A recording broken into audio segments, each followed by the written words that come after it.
ఎవరైనా మహిళ చనిపోతే హస్బెండ్ ని వెంటనే అంటే సూసైడ్ చేసుకుని నువ్వే ప్రోత్సహించావు కాబట్టి చనిపోయింది.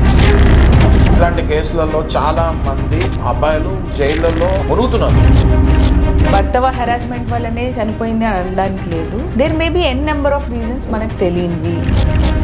వాళ్ళకి ఇది చాలా ఊరట అనిపిస్తుంది నాకు ఈ జడ్జ్మెంట్ సుప్రీంకోర్టు ఇవాళ లేటెస్ట్గా ఇచ్చింది. నమస్తే, వెల్కమ్ టు తెలుగు క్యాపిటల్. నేను మీ అడ్వకేట్ శశికాంత్. ఇవాళ నాతోటి మా కొలీగ్ అడ్వకేట్ శ్వేత గారు ఉన్నారు. Namaste madam. Namaste sir. Madam, మనము లేటెస్ట్ ఒక జడ్జ్మెంట్ చూస్తాము 14 జనవరి.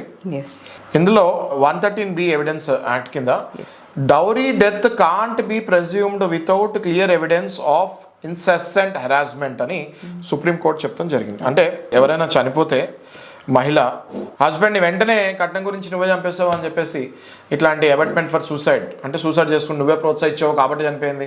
చాలా మంది మేడం ఇట్లాంటి కేసులలో చాలా మంది జైళ్ళల్లో అబ్బాయిలు ఇట్లా మునుగుతున్నారు నా. సో వాళ్ళకి ఇది చాలా ఊరట అనిపిస్తుంది నాకు ఈ జడ్జ్మెంట్ సుప్రీంకోర్టు ఇవాళ లేటెస్ట్గా ఇచ్చింది. దాని మీద మీ విశ్లేషణ ఏంటి? సార్, ఈ కేసు గురించి చెప్తాను మీకు బ్రీఫ్స్. ఇది justice Pardiwala and justice Mahadevan double bench criminal appeal. ఈ కేసులో ప్యారేలాల్ అనే వ్యక్తి అక్యూజ్డ్ అనమాట.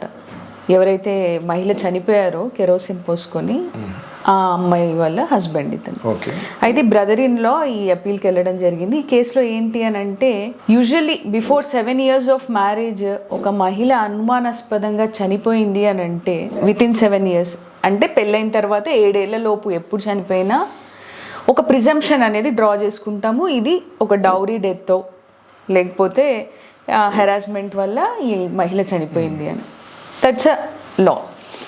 అయితే ఈవిడ కేసులో కూడా ఇలానే వీళ్ళు అజ్యూమ్ చేసుకొని హస్బెండ్ పైన 498A case, dowry harassment, dowry prohibition act కింద వీటి కింద కేసులు పెట్టి ఆయనను కన్విక్ట్ చేశారు. లోవర్ కోర్ట్ కూడా అదే ఆర్డర్ ఇచ్చింది. దాన్ని సపోర్ట్ చేసింది హైకోర్టు. తర్వాత ఈయన ఏం చేశారు అని అంటే, వాళ్ళ అన్నగారు సుప్రీంకోర్టుకి వెళ్ళడం జరిగింది.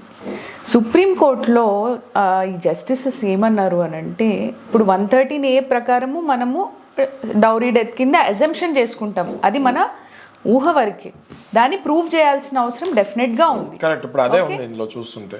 ఈ 113B కింద ఈ క్వశ్చన్ ఎప్పుడు ఎరైజ్ అవుతుంది అని అంటే, నిజంగా ఆవిడని ఈ క్రూయల్టీ వల్లనే ఈవిడ చనిపోయిందా, నిజంగా భర్తే కారణమా, వీటికి ఎవిడెన్సెస్ డెఫినెట్గా చూపించాలి.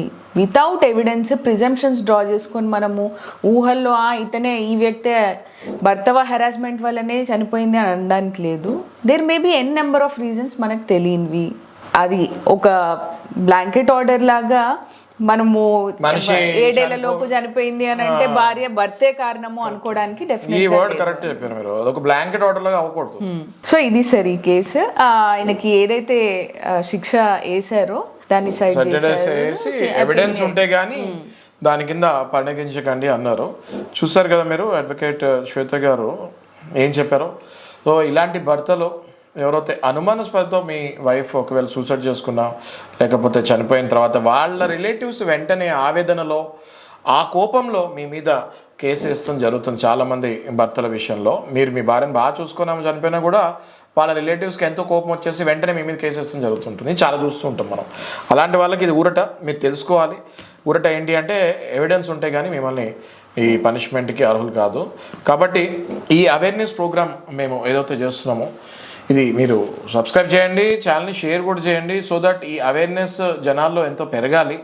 ఇవి అడ్వకేట్స్ అయి ఉండి మేమే రోజు చదువుతూ ఉంటే కానీ మాకు కొత్త కొత్త నాలెడ్జ్ పెరుగుతూ ఉంటుంది. ఈ నాలెడ్జ్ మీతో షేర్ చేస్తానికి కారణం ఏంటంటే, అమాయకులు ఎవరు బలవకూడదు.